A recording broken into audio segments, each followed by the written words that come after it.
Hey everybody, if you've been watching this channel for the last couple months, you may know we've been doing these awesome Zoom chats with some of our science partners in our Advocate Apparel program.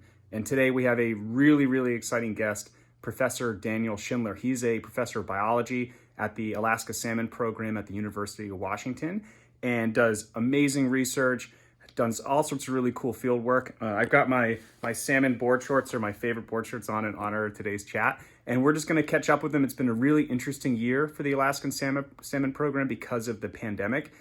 So we're about to jump in, and I wanted you to join us for the chat. Thank you for joining us, everybody. We're very excited to have Professor Daniel Schindler with us today to talk to us about salmon and fishery science and all sorts of exciting stuff. Professor Schindler, thank you so much for taking the time. I know you're super busy. Really appreciate you coming and chatting with us today. Yeah, thanks, Patrick. It's always fun to chat, and I really appreciate what you guys are doing with your company. So the way, for people that have seen this before, the way we do it, we have 5 questions, and so we'll just roll right into it. Question number 1 is for people that aren't familiar with the Alaska Salmon Program. Could you kind of tell us a little bit of what it is, why it exists, and how did you get into this? How does a person get into dedicating so much of their science career to salmon? Yeah, so the Alaska Salmon Program is based at the University of Washington in Seattle. So we're a couple thousand kilometers south of where the action is in Alaska. But our group has worked in Southwest Alaska since the 1940s. And we started working there before Alaska was a state, but there were big commercial fisheries operating there. And the reality is, at the time, there was basically pretty rudimentary understanding how to manage those fisheries. So our group went in there at the request of the fishing industry to figure out the basic scientific principles that should be used for managing those salmon runs, because they were fundamentally concerned that they were taking too many. So the initial set of people went in there and asked some really basic questions about how does climate affect salmon? How does habitat affect salmon? How many fish can be taken safely through harvest, and how many should be um, left to return to the watersheds to spawn, with the long-term goal of conservation in mind. And, at first blush, this sounds fairly straightforward, but even things as basic as how do you count salmon swimming into rivers was some of the early challenges for our group. So we've continued some of that basic monitoring of the watersheds for over 70 years now. And through that time, our group has helped develop the approaches for monitoring fish that are produce the data that are used in management making decisions. But we also have the luxury now of looking back at these long time series and asking questions, for instance, about how climate change is affecting salmon in watersheds of Western Alaska. Also related to this is that Western Alaska is one of the few places left in the world where the rivers are still free flowing. They don't have dams on them. They haven't had massive water diversions. There are not hatcheries yet. There aren't invasive species in the lakes and rivers.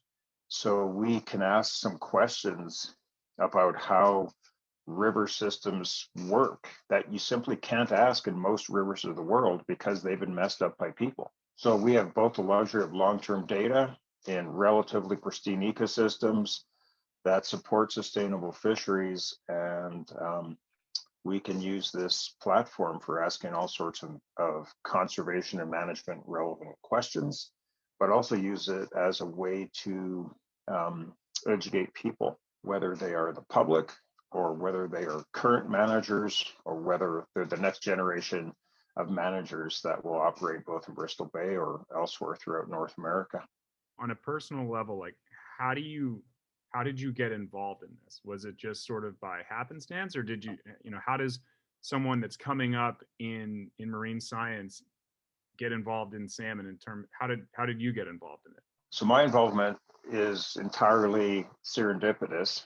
Um, Ray Hilborn, who is another faculty in our group, ran into me at a meeting in Victoria back in 1995, and he had heard that I was moving to Washington to take a new job as a professor, and he simply invited me up to come take a look and asked if I was interested in contributing to the research program there.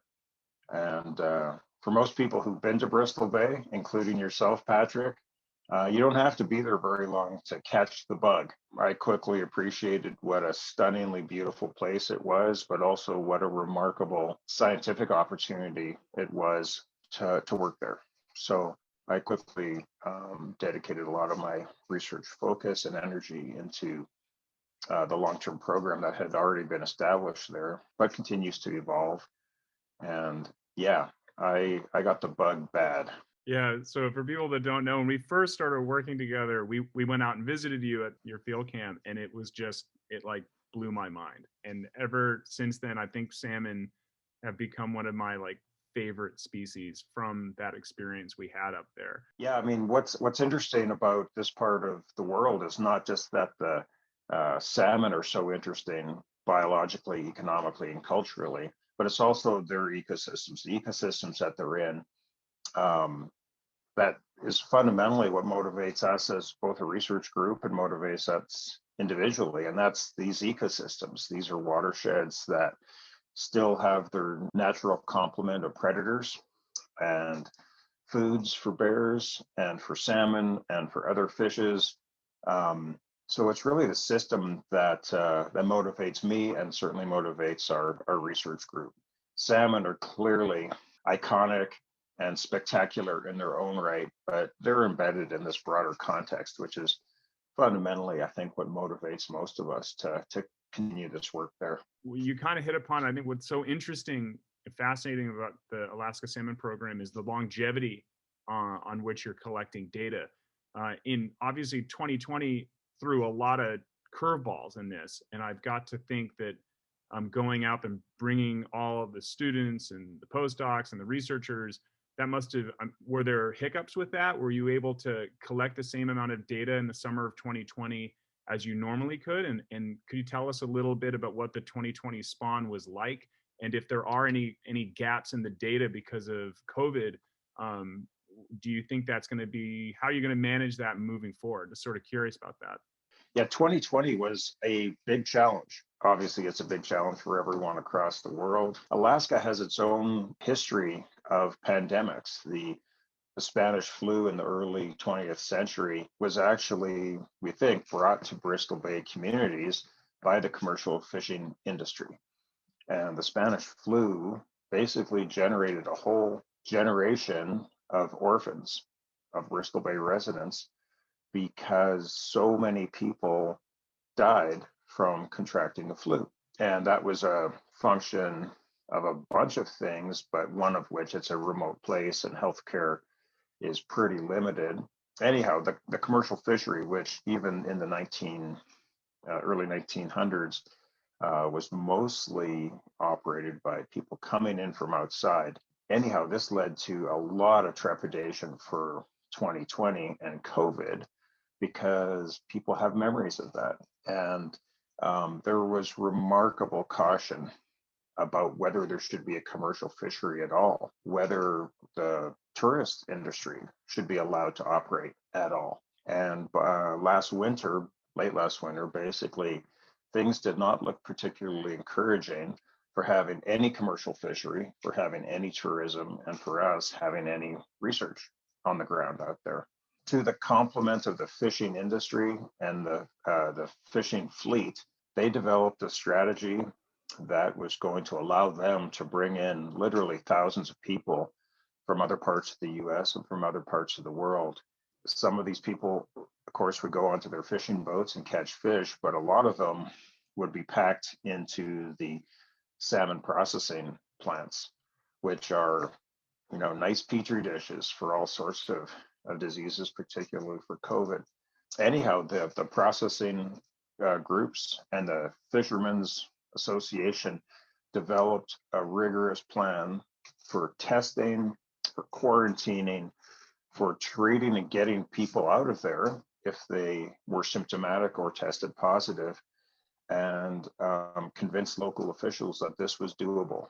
Because both the fishing industry and the local folks developed a really good set of protocols for dealing with it, we were able to go in and operate a fairly normal field season. We decided to cancel our classes for the year that we teach up there during the summer, and we also decided to cut back our crews to the bare minimum required to collect our long-term data. But by the end of the season, we were able to say that we collected basically all the long-term data that we always have. We didn't have any graduate student projects or anything like that on the go last year, just as a way to keep the number of people in our camps down to a minimum. But it ended up being a very successful field season, and we have no gaps in our long-term records because of it. It's also worth mentioning that the fishing fleet and fishing industry pulled off a successful season as well. They did have some small flare-ups of COVID, but they stuck to their protocols and they got those people out there. And as best I can tell, there's been no transmission of COVID from the fishing industry to local communities. So it was successful despite all the grim realities that are playing out around us. That's really impressive and a testament to organizing and executing a well thought out plan. Can you tell us a little bit about what was the spawn like in terms of numbers? Bigger than usual, about the same? What did you guys see? Yeah, so Bristol Bay is on a run right now. The last 5, maybe 6 years are some of the biggest salmon returns ever observed in Bristol Bay. So last year was over 50 million total fish. It was more fish than the fishing fleet could actually capture and the processing industry could actually process. We're on this run of record or near record returns for the last 5 or 6 years. It's corresponded with particularly warm ocean temperatures in the North Pacific, which have not translated into good returns of salmon to populations at lower latitudes, for instance, south of the Alaska Peninsula. So rivers that flow into the Gulf of Alaska and farther south were pretty much a bust and have been a bust the last few years. North of the peninsula and in Bristol Bay and farther north, the sockeye returns were literally off the charts or close to it. So we saw a great return to Bristol Bay last year. I feel like there's a lot of doom and gloom in environmental conversation. So it's good to hear that a species is doing well, at least in this one habitat. I'll take any good news I can this year. So as part of our partnership, we donate 10% of our profits from our sockeye salmon clothing line to you guys. And, you guys are a big research group. So we know that this is a pretty modest and small donation compared to what you're going to get from conventional research support. But I'm curious, are there things you can use, like small donations like we give you? Are there unorthodox things that you can use that for? That maybe you can't use with a conventional grant? I'm just sort of curious, like ideas you have of using how you use the funding that we give you guys. Yeah, the funding we get from your company and your efforts are, even though they're modest, they are very valuable to us because they're flexible. So many of our research grants have very strong strings attached to them in terms of what we can do with them.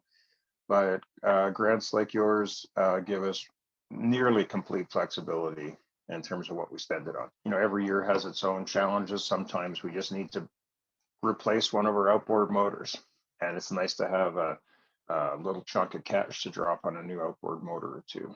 In other cases, things like PFDs, which last a long time. At some point, you have to pull the pin and replace all your PFDs. So a lot of field work is making decisions on the go and dealing with challenges that pop up one year and don't pop up in 10 other years. And the flexibility that the funding you provide to us is a huge luxury for us. That makes me very happy, because I think that, whenever we partner with a big group, that's exactly what we're hoping for, is that, you can just basically get this funding and you don't have to worry about it. You can use it for whatever you want.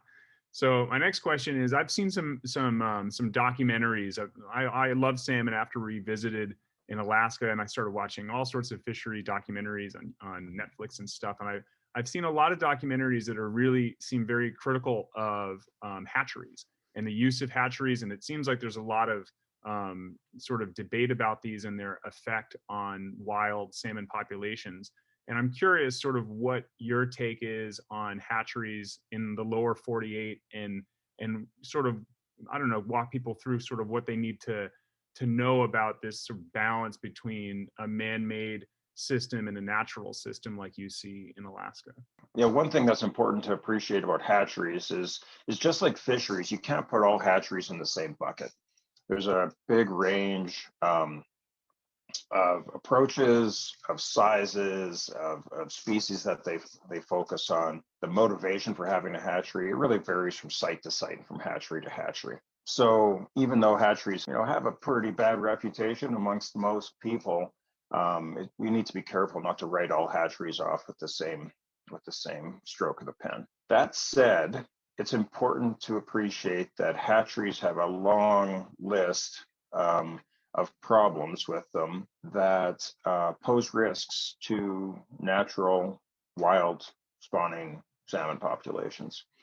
This list includes things as different as what we call introgression, where fish that are raised in the hatchery return to the hatchery but don't spawn in the hatchery. They end up spawning with wild fish in some neighboring river and cause, what can be thought of as genetic pollution. These salmon, wild salmon, return to their natal river, where they spawn, and they're very successful there. If you have fish coming in from elsewhere that have been born in another place, they will have a different genetic composition. If they interbreed, you can think of it as polluting the natural genetic composition of the wild stocks. We also know that hatchery fish compete with wild fish. They compete in streams, they compete out in the open ocean. One thing that is widely underappreciated is that the North Pacific has more salmon in it now than it has for the whole last century. Somewhere on the order of about half of that biomass is represented by fish, particularly pink salmon and chum salmon, that are released from hatcheries in places like Southeast Alaska, Russia, Japan. And the approach there has been really to rear fish in hatcheries, get them through their vulnerable juvenile stages, and then dump them into the ocean as smolts. They go off and grow up and return to the hatcheries. And they do support fisheries in places like Southeast Alaska and Prince William Sound. But we know that those fish on the high seas are competing with wild stocks. So for instance, it's been demonstrated for a couple of decades now that fish in Bristol Bay, sockeye in Bristol Bay, are smaller at a given age than they used to be. And the best explanation of that is competition with pink salmon and chum salmon in the middle of nowhere in the North Pacific Ocean on the high seas. Another issue with hatcheries, and this is, I think, now appreciated in the lower 48, is that as we degraded freshwater habitat and estuarine habitat, the perspective that was used to promote hatcheries was that hatchery production could replace production of wild fish, and therefore the integrity of freshwater habitat was really not a concern for management. This was particularly true of places like Washington, Oregon, and California. And it took us a few decades to appreciate that hatcheries will never replace the productivity of wild habitat, both in terms of how many fish they can produce, plus the diversity of fishes that wild ecosystems produce. So then you move north and come to a place like Bristol Bay. There are no hatcheries for salmon in Bristol Bay, and there's no reason to develop hatcheries in Bristol Bay. These ecosystems in their natural state already produce more fish than we can deal with. If we wanted to harvest at maximum rates, there's still more fish than we can really capture and market. So right now, Bristol Bay and northward has no salmon hatcheries in them. And even though some groups are pushing for hatcheries there, there's no rational reason to develop them there, and they just simply aren't needed. And they pose significant risks to the wild ecosystems, the wild populations that are there already. It makes me think of, I remember when we spoke when we were up in Alaska, and you were sort of explaining to me about sort of the resilience of a naturally functioning ecosystem, and that you get to witness that in Bristol Bay. And there's this sort of this idea that nature's really fragile. And you were telling me that, we got to kind of retool the way we look at that, and say, nature's actually quite resilient. And if we just kind of like give it a chance and, stop messing with it so much, it will produce what we need. Is that message really stuck with me? Is that sort of, from a management perspective, is that sort of the type of philosophy that you champion in, kind of preserving natural ecosystems? Well, I'm not sure if I champion it, but it's certainly a message that is really worth promoting. The metaphor that nature is fragile, and that if you look at it the wrong way, it all falls apart. I think it's the wrong metaphor, because it places the blame on nature for responding the way it does. You flip that around, you basically appreciate that natural ecosystems are remarkably resilient if given the chance. Well, then the conservation and management message is give it a chance. So then the question is, how do you give these ecosystems a chance to be resilient to things like ongoing climate change? And I think the simple answer is, maintain the places that are expansive, maintain the variation in those systems, whether it's the habitat variation or the genetic variation of these species that we're interested in. Give these ecosystems options to evolve and roll with the punches. And in places where we've observed this, ecosystems are really quite resilient. Nature is not fragile. Nature is resilient if you give it a chance. And that's what we really need to focus on with our conservation and management. I think that's a really powerful message that I don't hear enough of in the environmental conservation space. So I really appreciate you vocalizing that. I wholeheartedly agree with it. So my last question, and it's probably the question you're going to like the least, is if you got a phone call tomorrow and it was from the President of the United States, and he said, Professor Schindler, I want you to manage the United States' fisheries in the lower 48. And let's just say you had to do it. You didn't have a choice. Can't say no. What would you do differently? What would you do the same? How might you approach sort of our broad management strategies with specific focus on rivers, estuaries, and in sort of your expertise? You don't have to comment on like pelagic fish or anything like that. I'd take that job. I mean, that's a good job. And I actually wish that there was an individual person or a small group of people who really had a lot of control to do the right thing for fisheries management. So what are the right things? I think there's some basic principles that we should follow for managing our fisheries. In many places, and in fact, most places of the United States, our fisheries are very well managed. People don't appreciate this. But what leads to effective management? One, protect the habitat, because once the habitat's gone, there's nothing left. Okay, so we've got to protect the habitat. In some places, this is going to require some restoration. In a lot of other places, for instance, in Alaska, it is way cheaper in the long run to protect it in the first place than to try to put it back together after we've trashed it. So number one, protect the habitat. Number two, monitor the fish populations. It takes money to do this correctly. And monitoring is basically sampling the state of the resource, but also assessing how well an individual population or group of populations is doing. Because if you don't know the state of the population, the state of the resource, you really can't manage something like harvesting it. So we need to double down on our efforts to monitor these resources, and then have really transparent and clear criteria for allowing fishing or not. Fishers in general, again, a popular misconception is that fishers that I know, and fishers I think in most places, are in it for the long term. If given the option, they're not going to trash the fishery next year. People seem to believe otherwise. Fishers are in it for the long term. So they don't want a manager to turn down the fishery one year because the stock is in not particularly good condition. But if that's what it's going to take to maintain any given population, I can guarantee you fishing communities will accept that. So monitor the resource, assess the resource, make short-term decisions about how many fish can be taken or not. Number three, I think we need education, because right now the messages that make it out of the scientific community and into the public are totally mixed. At one end of the spectrum, our messages where the seas are unlimited and we can continue to take as much as we want with no consequences. At the other end of the spectrum, our messages that everything is on the brink of extinction and we just need to stay out of the oceans and out of freshwater systems because we're ruining them. Reality is somewhere along that spectrum in the middle. And in fact, in the United States and in Canada, I think we're at the better end of the spectrum than at the really grim end of the spectrum. But we need clearer messaging to the public. The public, even people with the best intentions, will often not eat seafood because they're concerned about the fact that we're trashing the oceans. This is a message they receive from groups that they believe are credible, and I believe are sending the wrong messages about the state of US fisheries.